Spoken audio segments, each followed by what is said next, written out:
नमस्कार प्यारे साथियों, मैं अनिल स्वागत करता हूं आपकी यूट्यूब चैनल फ्यूचर एकेडमी में।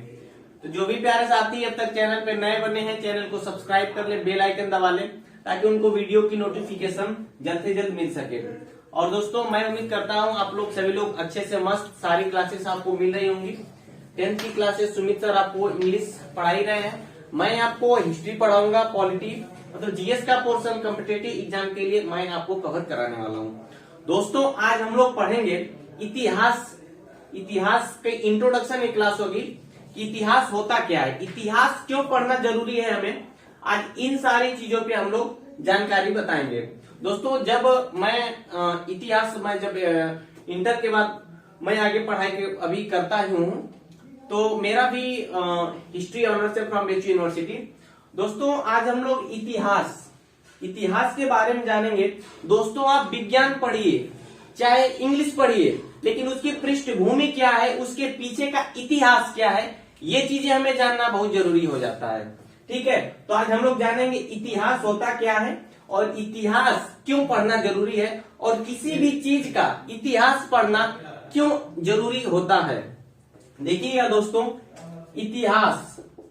इतिहास का मतलब होता है बीते हुए समय में किसी भी चीज का, एक बार फिर से, बीते हुए समय में किसी चीज का तिथिगत क्रमबद्ध विवरण ही इतिहास कहलाता है। ठीक है, जैसे मुझे यदि इतिहास अपना लिखना हो तो मैं पिताजी का इतिहास लिखूंगा। तो कोई भी चीजें क्रमबद्ध और तिथिगतवार का विवरण ही इतिहास कहलाता है। ठीक है, मैं उम्मीद करता हूं कि इतिहास आप लोग समझ गए होंगे। अब देखिए, हिस्ट्री शब्द की उत्पत्ति कहां से होती है। ठीक है, हिस्ट्री शब्द की उत्पत्ति कहां से होती है। देखिए, एक शब्द आता है हिस्टोरिया। ठीक है, हिस्टोरिया ये जो है ये ग्रीक वर्ड है। हिस्टोरिया ये ग्रीक वर्ड है हिस्टोरिया। ठीक है, इस हिस्टोरिया का मतलब आप लोग समझिएगा। हिस्टोरिया का मतलब होता है किसी भी विषय वस्तु पर रिसर्च करना। ठीक है, आप लोग आराम से लिखते रहिएगा। दोस्तों, यहां से क्वेश्चन मैं आपको आगे के लिए बनाऊंगा, लेकिन किसी भी चीज का पृष्ठभूमि जानना बहुत ही आवश्यक होता है। जैसे आप हिस्ट्री पढ़ रहे हैं तो आपसे कोई भी पूछ दे कि हिस्ट्री होता क्या है। ठीक है, तो किसी भी विषय वस्तु पर रिसर्च, किसी भी वस्तु पर रिसर्च करना, किसी भी विषय वस्तु पर रिसर्च करना क्या कहलाता है। हिस्टोरिया शब्द का ये मतलब होता है। ठीक है, किसी भी विषय वस्तु पर रिसर्च करना क्या कहलाता है, हिस्टोरिया शब्द होता है।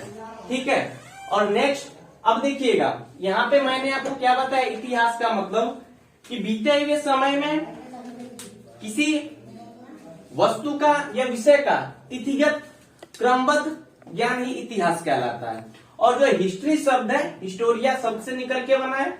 और किसी भी विषय वस्तु पर रिसर्च करना क्या कहलाता है, वो हिस्टोरिया शब्द होता है। अब देखिएगा, अब आपको पता चलेगा।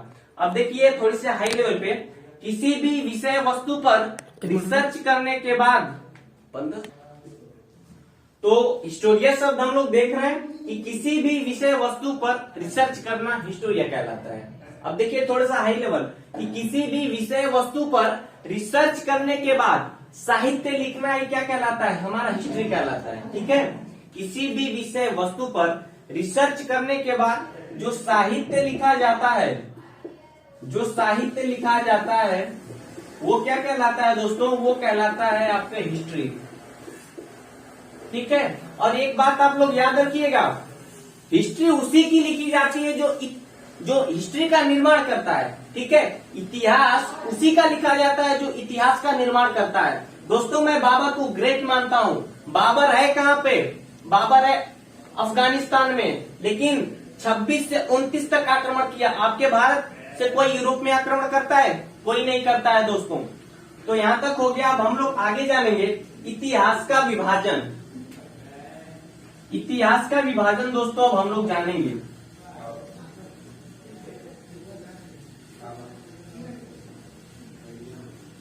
नेक्स्ट हम लोग जानेंगे इतिहास का विभाजन। दोस्तों हमारी क्लास में आपको बोरिंग एकदम नहीं होनी चाहिए, बारी बारी सब पढ़ेंगे हम लोग, एकदम चिंता मत करिए, आपको सारी क्लासेस यहाँ पे मिलेंगी। दोस्तों अब हम लोग पढ़ेंगे इतिहास का विभाजन। इतिहास का विभाजन, एक चीज और देख लीजिएगा आप लोग, इधर ये चीजें छूट रही थी। इतिहास, इतिहास का जन्मदाता किसे कहा जाता है? इतिहास का जन्मदाता किसे कहा जाता है दोस्तों? हेरोडोटस। हेरोडोटस को क्या कहा जाता है? इतिहास का जन्मदाता। हेरोडोटस था कहाँ का? यूनान का, ठीक है। और यूनान को क्या कहा जाता है? इतिहास का जन्मस्थल। इतिहास का जन्मस्थल दोस्तों यूनान, ठीक है। और इतिहास का जन्मदाता हेरोडोटस। अब हम लोग अपने टॉपिक पे आते हैं, इतिहास का विभाजन। ये सारी चीजें आप लोग अपने नोट्स पे लिखते रहेंगे। इतिहास का विभाजन दोस्तों, देखिए इतिहास का विभाजन आप लोग देखिएगा। इतिहास का विभाजन किसने किया? जेम्स मिल। इतिहास का विभाजन किसने किया दोस्तों? जेम्स मिल। देखिए किस काल में करते हैं? हिंदू काल, ठीक है। दूसरे नंबर पे इस्लामिक काल,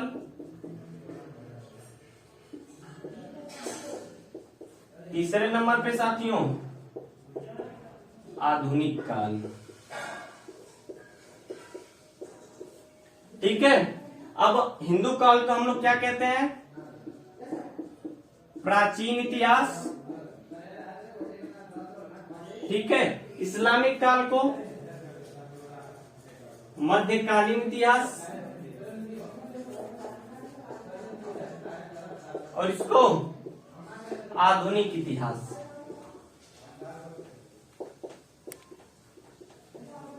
ठीक है। तो इतिहास का विभाजन कौन करते हैं? जेम्स मिल। प्राचीन इतिहास, मध्यकालीन इतिहास और आधुनिक इतिहास, ठीक है। और यहां से अब हम लोग एक और आप लोग के मन में क्वेश्चन आता होगा कि इतिहास को विषय के रूप में किसने प्रवेश करवाया?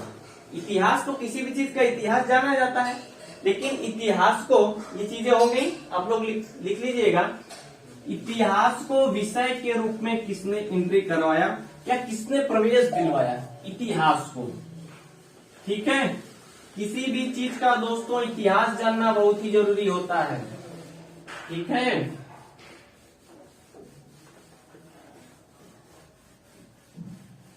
ये मन में हम लोग की क्वेश्चन है, ये सिर्फ इतिहास की इंट्रोडक्शन क्लास होगी, ठीक है। ये मन में आप लोग के एक क्वेश्चन आता होगा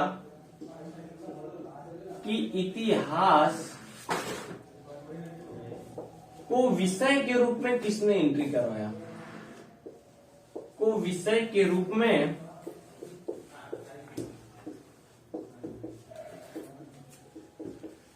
किसने प्रवेश करवाया, ठीक है। इसका जवाब दोस्तों होगा क्या कि इतिहास को आखिर विषय के रूप में किसने प्रवेश करवाया? तो यहाँ पे आप लोग का आंसर होगा अंग्रेजों ने, ठीक है।